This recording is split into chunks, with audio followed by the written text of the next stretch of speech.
बहनों के मन में, सभी लोगों के मन में, बुजुर्गों के मन में, बच्चों के मन में यह प्रश्न जरूर आता है कि बाथरूम या शौच जाने के बाद हम दिया बाती कैसे करें। क्योंकि कई सारी माताएं बहनें रोज सुबह शाम अपने घर में दिया और बाती करती है। कभी कभार बुजुर्ग भी दिया बाती करते हैं और कभी कभार बच्चे भी करते हैं। महाराज, ये प्रश्न विशेष रूप से सभी लोगों के मन में सर्दियों के मौसम में ही आता है, क्योंकि सर्दियों के मौसम में पानी बहुत ठंडा होता है। बार बार हाथ पैर गीला करना किसी को भी पसंद नहीं होता, या बहुत सारे लोग हाथ पैर में स्वेटर वगैरह, मोजे वगैरह पहने होते हैं तो बार बार हाथ पैर धोने में बहुत परेशानी होती है। किसी के साथ में सुबह तो पूजा पाठ में किसी कोई परेशानी नहीं होती है, क्योंकि सुबह तो सभी लोग स्नान करके ही अपने घर में पूजा पाठ करते हैं, क्योंकि सुबह हमको सीधा स्नान करके पूजा पाठ ही करना रहता है। उसके बाद हम लोग अपने काम करते हैं। पर प्रश्न आता है शाम के समय में, क्योंकि शाम होने तक सभी लोग अपने कामों में व्यस्त रहते हैं और पूरे दिन भर में आप लोग बाथरूम कई बार जाते होंगे और कुछ लोग पूरे दिन भर में कभी कभार शौच भी चले जाते होंगे। तो आपके मन में यह प्रश्न जरूर उठता होगा, क्या हम लोग अगर पूरे दिन में कभी भी बाथरूम या शौच चले गए हैं तो क्या उसके बाद हम लोग शाम के समय में घर की दिया बाती कर सकते हैं? क्या उस समय पर हम लोगों को स्नान करना होगा या हाथ पैर में धोकर भी काम चल जाएगा? तो ये सारी अद्भुत जानकारी आपको इस वीडियो में हम देने वाले हैं। महाराज, इसमें कोई शर्माने वाली बात नहीं है, क्योंकि यह भगवान की पूजा पाठ से जुड़ा हुआ प्रश्न है, इसलिए आपको इसके बारे में जरूर जानना चाहिए। ये प्रश्न आपको सिर्फ और सिर्फ सर्दियों के मौसम में आएगा, क्योंकि इस मौसम में शुद्धता का ध्यान रखने में, बार बार हाथ पैर धोने में, स्नान करने में लोगों को परेशानी होती है, क्योंकि पानी बहुत ज़्यादा ठंडा होता है। देखिए महाराज, आपने सुबह एक बार अपने घर में दिया बाती कर लिया, मंदिर में जाकर भी अगर आप दिया बाती करते हैं तो सुबह तो आप सीधा स्नान करके पूजा पाठ या दिया बाती करते हैं, तो सुबह तो किसी को कोई परेशानी नहीं रहती है। पर सुबह के बाद में आपके पास पूरा दिन रहता है और फिर शाम का समय आता है। महाराज, अब शाम होने तक बहुत सारे लोग पूरे दिन भर में बाथरूम जाते हैं, कुछ लोग शौच भी जाते हैं, तो यहाँ पर आपके मन में अशुद्धि आ जाती है, यानी कि आपका शरीर उस समय पर अशुद्ध हो जाता है जब आप बाथरूम जाते हो या शौच जाते हो। इसके बाद अब आप अपने घर में सीधा दिया बातें करने के लिए नहीं जा सकते। तो आखिर कौन सा वह नियम है जिसका अगर आप लोग बाथरूम या शौच जाते समय पालन करेंगे तो आप अशुद्ध नहीं होंगे बल्कि शुद्ध रहेंगे और शाम के समय की दिया बाती बिना स्नान किए कर सकेंगे? महाराज, सबसे पहले ये जो नियम है विशेष रूप से माताएं बहनें इसका पालन करें, क्योंकि ज़्यादातर घर की माताएं बहनें ही शाम के समय की दिया बाती करती हैं। महाराज, सर्दियों के समय में आप पूरे दिन भर में जब भी बाथरूम जाती हैं तो उस समय के लिए सबसे पहले आप नियम सुन लीजिए, उसके बाद हम आपको शौच का नियम बताएंगे। सुबह स्नान करने के बाद, पूजा पाठ करने के बाद आप पूरे दिन भर में जब भी बाथरूम जाती हैं तो आप लोगों को बाथरूम से आने के बाद मात्र ये 3 काम करने हैं। ये 3 काम करने के बाद आप शुद्ध रहेगी और शाम के समय की दिया बाती भी कर सकेंगे। सबसे पहले जब आप बाथरूम जाएं तो बाथरूम से लौटने के बाद आप सबसे पहले अपने हाथों को धोए, अपने पैरों को धोए, उसके बाद 3 बार कुल्ला करें। कुल्ला का मतलब है कि अपने मुंह में पानी ले, मुंह को थोड़ा साफ करें और पानी बाहर फेंक दें। यह प्रक्रिया आपको 3 बार करनी होती है, मतलब 3 बार कुल्ला करना रहता है। इसके बाद आखिरी में थोड़ा सा पानी अपने मुंह पर अगर आप लोग मार लेते हैं या एक हाथ गीला करके अपने मुंह पर फेर लेते हैं तो आप पूर्ण रूप से शुद्ध हो जाते हैं। महाराज, ये नियम सिर्फ माता बहनों के लिए नहीं बल्कि सभी लोगों के लिए है, चाहे आप बुजुर्ग हो, चाहे आप पुरुष हो, चाहे आप बच्चे हो।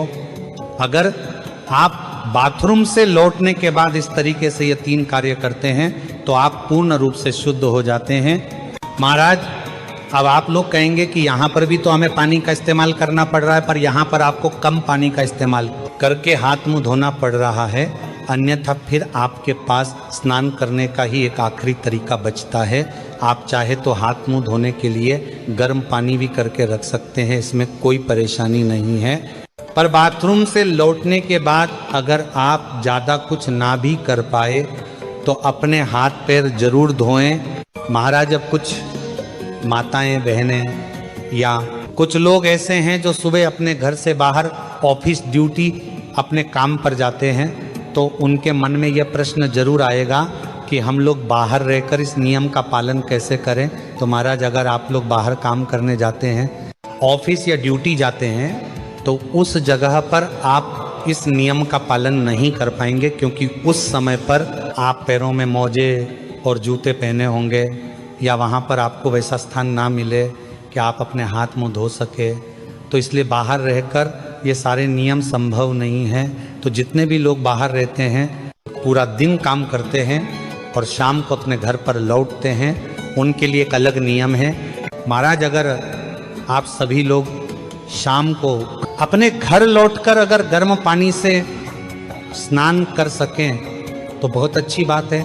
अन्यथा अगर आप ऐसा ना भी कर पाए तो आप लोग शाम के समय अपने घर पर आए तो आपने जो कपड़े पूरे दिन पहन कर रखे हुए थे उनको उतार कर अलग रख दें, और सबसे पहले आप ऑफिस या ड्यूटी से आकर अच्छे से गर्म पानी से, ये ठंडे पानी से हाथ मुंह जरूर धो लें, कुल्ला भी जरूर कर लें। उसके बाद आप अच्छे साफ सुथरे कपड़े पहन लें।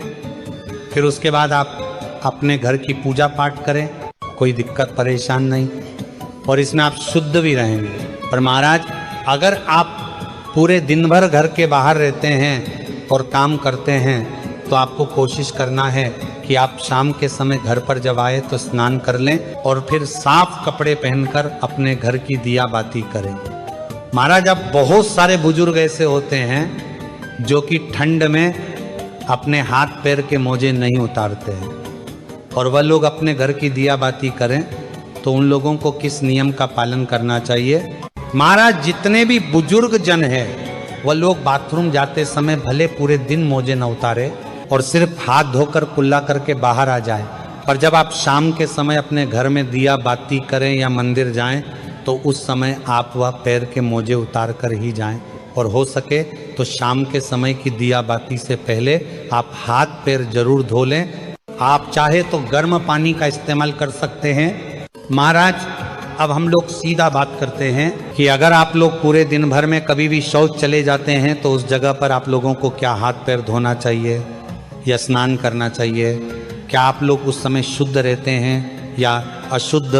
महाराज, अब अगर आप लोग पूरे दिन भर में कभी भी अगर शौच चले जाते हैं तो आप पूर्ण रूप से अशुद्ध हो जाते हैं, और शौच के समय आपने जो भी कपड़े पहने रखे होते हैं आपके साथ वह कपड़े भी अशुद्ध हो जाते हैं। इसलिए शौच जाते समय सीधा सा नियम यही है कि जो भी लोग पूरे दिन भर में कभी भी शौच गए हैं उनको शौच से आने के बाद सीधा स्नान करना चाहिए।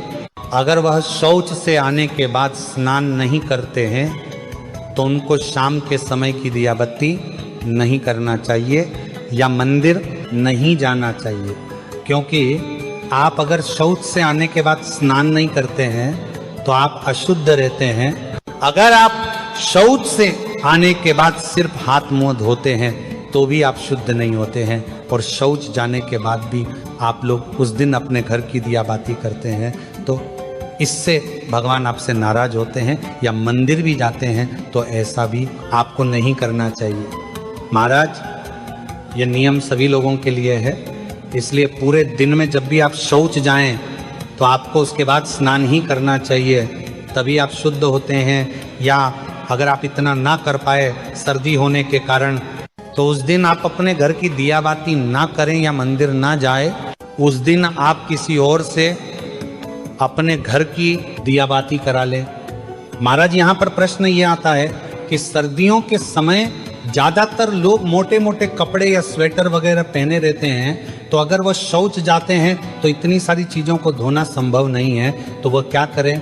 तो महाराज, उस समय पर आप जब शौच जा रहे हो तो उतने ही कपड़े पहन कर जाएं जितने को आप बाद में धो सके, बाकी के कपड़े उतार कर बाहर रख जाएं। और शौच से लौटकर आप खुद स्नान करें, उन कपड़ों को भी धोए जिन्हें आप पहन कर गए थे। फिर स्नान करके आप वो मोटे कपड़े या सर्दी वाले कपड़े पहन सकते हैं जो आपने पहले ही उतार कर बाहर रख दिए थे। महाराज, इस तरीके से आप लोग सर्दियों के समय बाथरूम या शौच जाते समय शाम के समय की दिया बाती कर सकते हैं। महाराज, वैसे हमने आपको अपनी तरफ से जो भी प्रश्न थे बाथरूम या शौच जाते समय और दिया बाती से जुड़े हुए वो हमने आपको बता दिए हैं। बाकी अभी भी अगर आपके मन में कोई प्रश्न है तो वह आप हमसे कमेंट करके पूछ सकते हैं। और आप हमारी ये वीडियो कहाँ से देख रहे हैं और क्या आप लोगों के यहाँ भी कितनी ठंड पड़ रही है वो भी हमें कमेंट में ज़रूर बताएं। श्री शिवाय नमस्तुभ्यं महाराज।